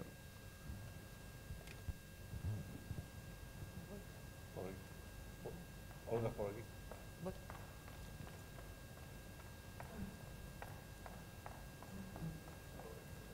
No, la fajata es que no he dicho nunca. ¿Dónde? Aquí. Hola, me gustaría saber su opinión sobre la PAC y el problema tan grave que estamos teniendo de despoblamiento del mundo rural.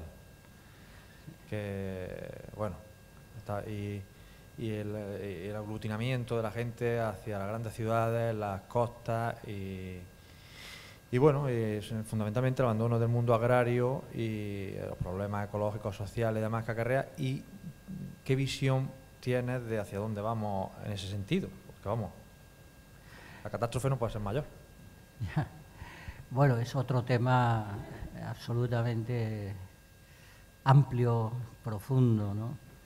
Primero, la PAC es la mezcla de una sinrazón con una absoluta injusticia y una ignorancia notable de lo que es la cultura rural, lo que es cultivar la tierra y elementales, ¿no?, relaciones con el oficio, ¿no?, de agricultor y ganadero.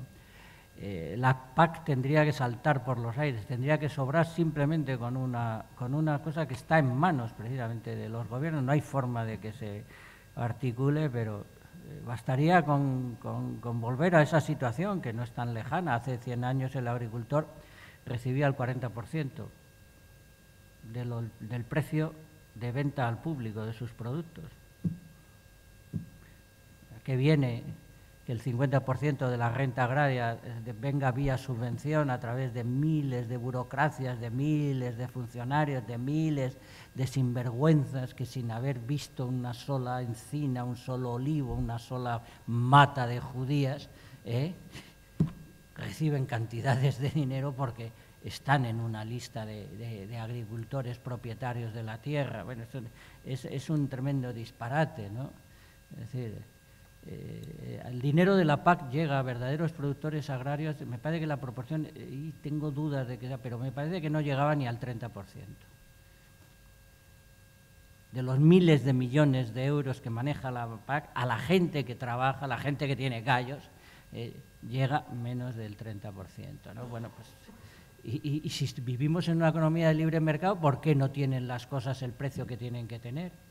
Si vivimos en una economía de libre mercado, ¿por qué no es el agricultor el que dice lo que vale su producto y no el comprador? Porque yo cuando voy a comprar este cuaderno, yo pago lo que me pide el librero. Pues si tú vas a comprar un tomate, tú le pones el precio al tomate, que eres el comprador. Es que es una cosa tan sin razón, que es que... y en medio todo eso son parches con la PAC. Bueno, pero luego viene la cuestión, que es histórico, social y cultural. ¿Por qué se abandona el campo? Pues porque es tan alta la autoestima del ciudadano, de la urbe, de los centros de control y demás y tal, que es tan altísima la bajoestima, es tan pequeña la estima del agricultor que se considera un desgraciado desde un punto de vista social y cultural, ¿no? Es otra de las tareas que he intentado abordar en mi vida. O sea, siéntase usted orgulloso de ser lo mejor que se puede ser en este mundo. alimentador de las personas. Ortega y Gasset decía que él, que era catedrático de universidad, necesitaba infinitamente más las opiniones del hombre del campo que el hombre del campo de las suyas. Pues esto es lo que tiene que funcionar. Oiga, mire usted por vivir en el campo y producir alimentos, usted no es un paria social, usted es alguien al que le debemos respeto y le debemos admiración y le debemos justiprecio por su trabajo. Y luego ya viene la cuestión, el vaciamiento o sea, la famosa España vacía se debe, entre otras cosas, a que la España llena está llena de vacíos. Esto es así, y no soy misántropo y soy tan ciudadano como campesino, afortunadamente puedo estar en los dos ámbitos, pero la descompensación es de tal calibre y de tal drama, porque ecológicamente es un drama, la España vacía, es tal la cantidad de cosas que han quedado literalmente desgarradas en el paisaje por el abandono de los campos que realmente de momento está produciendo infinitamente más problemas ecológicos que beneficios ecológicos. Eso es así. Y se trata de las dos cuestiones, ¿no? Hay que trabajar por la justicia económica con el agricultor, y en el momento en que vivir de la producción de alimentos no solo sea respetada socialmente, sino económicamente, pues estoy casi convencido de que no se vaciarían los paisajes. Y eso no es, vamos, creo que no es una especial fantasía, pero es así. Esto se vacía por la doble acción. Y también plantea, bueno, ya puestos a decir algo, las ciudades del mundo no pueden seguir creciendo 400.000 nuevas personas ciudadanas en el mundo todos los días. Ahí sí que lo del decrecimiento es algo, es que no da la imaginación siquiera para verlo, ¿no? Es que no puede ser que China haya gastado más cemento en los últimos 25 años que la humanidad en el resto de la historia. Es que no puede ser, y está siendo. Claro, es que estas cosas son a tener muy en cuenta. Pero bueno, claro, la desaparición de la cultura rural pues es de una locura, es una tragedia de tal calibre, porque precisamente uno de los procesos para recuperar la salud del planeta es que haya muchas personas con la suficiente sabiduría propia de la cultura rural, precisamente para que se recupere la transparencia, para que fijemos el carbono, para que no contaminemos los ríos, para que no contaminemos los cuerpos. O sea, y eso tiene que hacerlo la fracción de la sociedad que esté dispuesta a la más que noble tarea de dar de comer a los demás. Entonces, pero algún día supongo que en vez de que la cima del aprecio social pues sea a lo mejor un artista muy lúcido o un deportista muy efectivo, pues a lo mejor habría que empezar a poner en el punto de apreciación de la sociedad los que nos mantienen vivos. Parece que queda... Sí, hay alguna... A ver, ¿hay intervenciones pendientes? Aparte de dos. Bueno, pues con esto sí. Cerraríamos. Como ecologista y como activista, y además que ha comentado que ha sido asesor de varios ministros, ¿cómo valora la evolución de la economía, la sociedad española en el último medio siglo? Se ha comentado, primero de los años 70 empezaron a surgir los grupos ecologistas pioneros en el contexto ya del tardofranquismo, del desarrollismo, es decir, había ya una primera expansión urbanística de la construcción, de invasión del litoral por el turismo, etcétera, y cómo entonces había un consumo energético que probablemente era la mitad, incluso la tercera parte del que se alcanzó en su pico, que fue en 2007. como después, bajo los mismos discursos, pero bajo otro sistema político y otros colores políticos, otro tipo de gobierno, se ha seguido insistiendo en la misma línea. A finales de los años 90 probablemente los discursos respecto a la defensa de la expansión de la construcción del turismo podrían ser bastante similares a los del tardofranquismo y como realmente un problema que ya se veía en los años 70 se ha ido haciendo la bola como más gorda hasta nuestros días y en cierto modo como se ha mantenido a lo largo de medio siglo un mismo tipo de en cierto modo de hegemonía política, social y económica que insistiendo bajo el mismo modelo de una burbuja tras otra que se va rompiendo y luego se reinventa en otra burbuja y así como sin solución hasta no sé si el colapso y como si al mismo tiempo sí que paradójicamente sí que en base a las tendencias mundiales sí que ha habido un aumento de la preocupación ambiental y del discurso ambiental y se habla de desarrollo sostenible, incluso a finales de los años 90, España, un poco también por cumplir un poco el papel, porque bueno, salvo que sea un George Bush o un Trump que sí que no firman los acuerdos, etcétera, España, por ejemplo, en el 97 sí firmó el protocolo de Kioto, pero mientras tanto se estaba aquí a nivel interno con un discurso súper crecentista, de España va bien, de cada vez más construcción de viviendas, más invasión de zonas de cultivo, de zonas naturales, etcétera, también esa contradicción, pues, bueno, como en su trayectoria ecologista y de colaboración o de militancia política, ¿cómo valora esa evolución del último medio siglo? Bueno, de momento no evoluciona bien, porque no hay ningún... hay algunos conatos, en algunas sociedades, hay un esperanzador país llamado Bután, hay algunos procesos que puntualmente por crisis económica, pues por ejemplo es esperanzador lo que pasa ni más ni menos que en la ciudad de los automóviles de Estados Unidos, en Detroit. De pronto eso se derrumba totalmente y la sociedad de Detroit se convierte en muy cooperativista, muy buscadora de autosuficiencia, se convierte en una ciudad que consigue un porcentaje altísimo de sus propios alimentos cultivándolos dentro de la propia ciudad. Ese es un fenómeno muy minoritario, muy extraño, pero bueno, existe la posibilidad de poner un ejemplo encima del tapete. Mira, esto pasa por declarar, precisamente ya que funciona con la obsolescencia programada, hay que declarar que es obsolescente, urgentemente hay que abolir el modelo económico. Pero así claro, es revolucionario como nunca, ¿no? Porque es que además es que hay que plantearlo, decir, oiga, es que es una estrategia de supervivencia. Es decir, el problema político es que no hay ninguna opción política con capacidad como para decir, señores, que ustedes los que realmente mandan, que son los poderes económicos del mundo, pues se han quedado sin su mandato, porque vamos a funcionar económicamente de otra forma.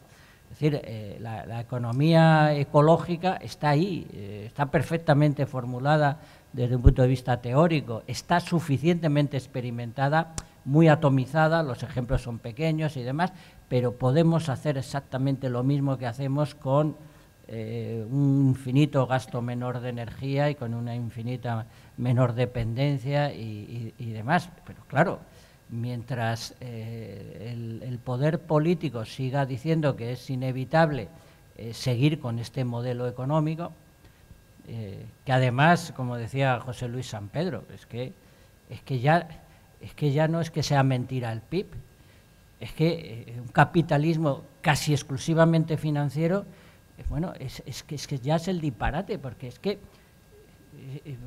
dejadme que diga una cosa que parecerá a lo mejor un surrealismo, pero es que previamente tiene que ver con la realidad, es que no puede ser más mentira.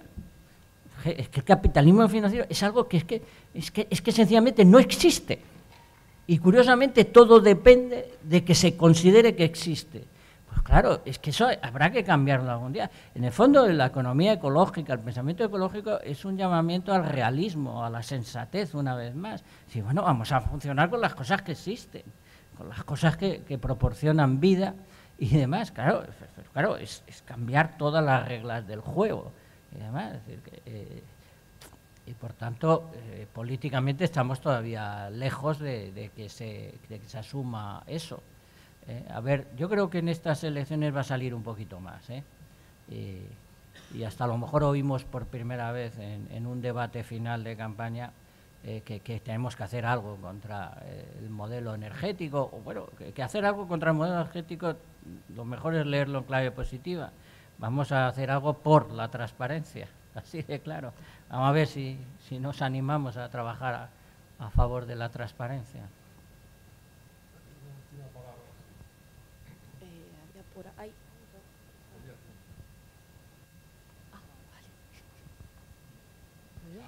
Que entonces hay más. Entonces quedan dos. Venga. Vamos a. Muchas gracias. Era brevemente volver a dos preguntas que ya le han hecho Rafael sobre la educación y de lo que se puede hacer desde el ámbito educativo.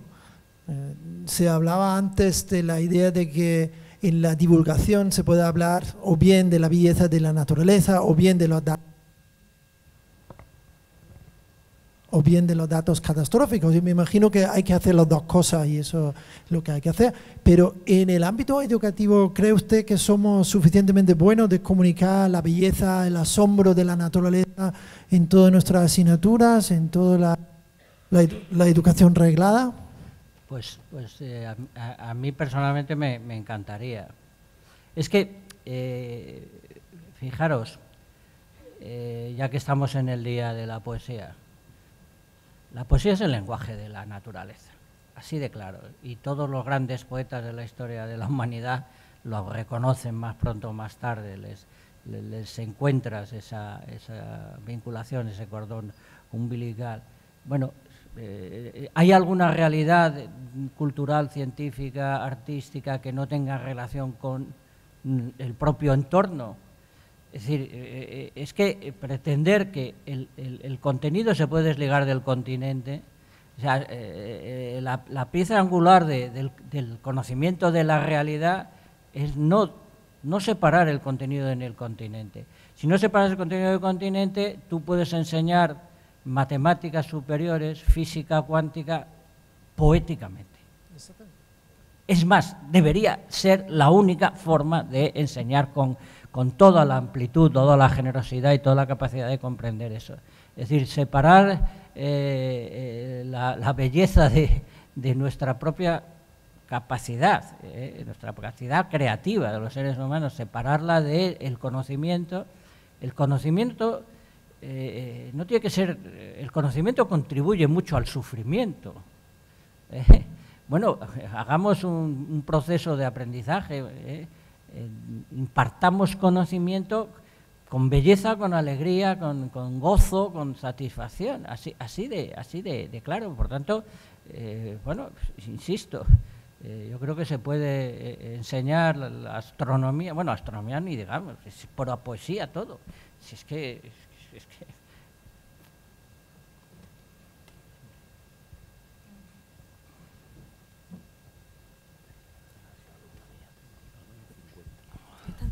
Sí.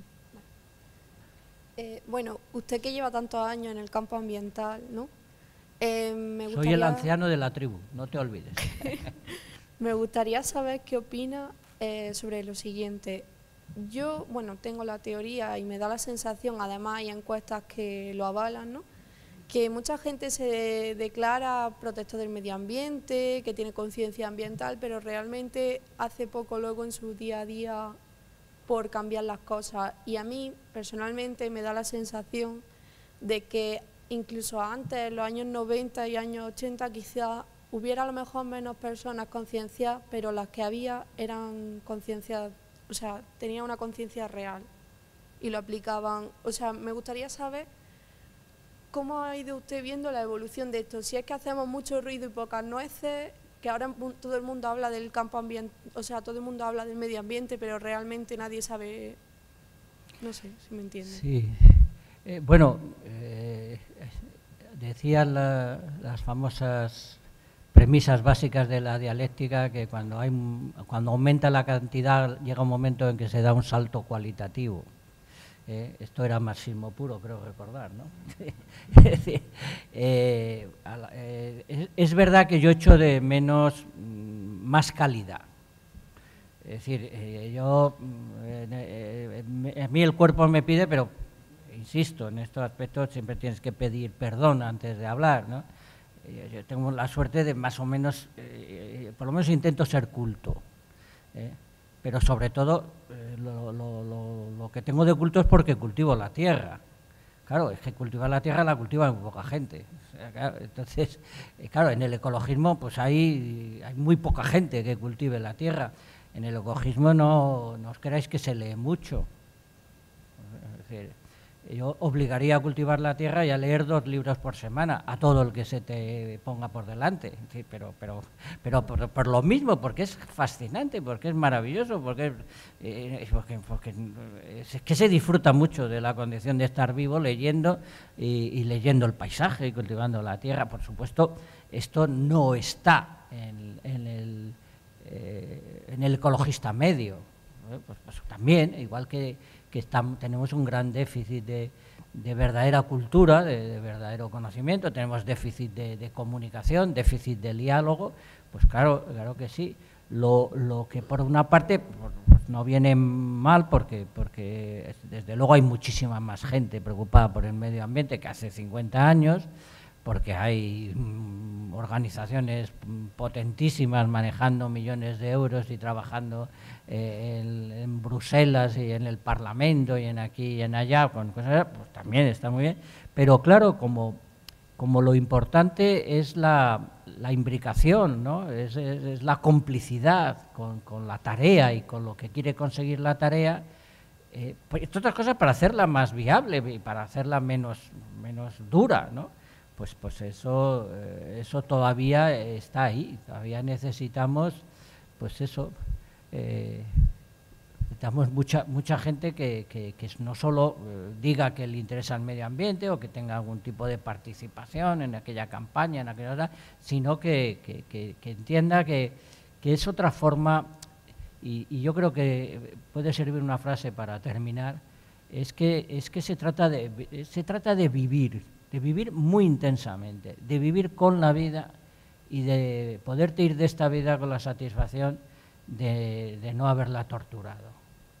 Esa es la historia, y eso es tan absolutamente estimulante, tan propositivo y yo creo que tan solidario con el resto de los vivientes y el resto de los seres humanos, que eso es lo que hay que conseguir, que la gente se apunte a una cosa que es así de hermosa, así por otro lado de sencillo y así de difícil, las dos cosas, ¿no?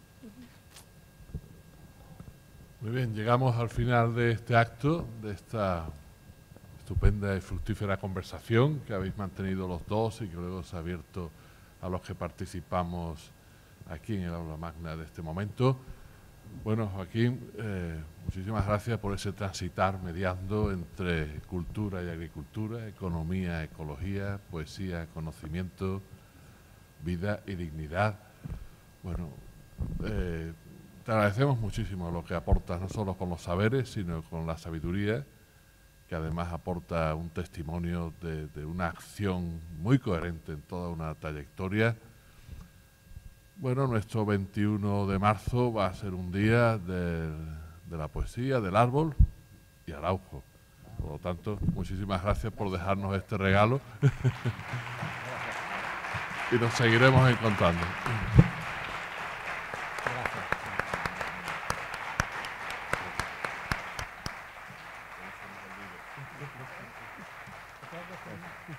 Han sido muy difíciles las preguntas.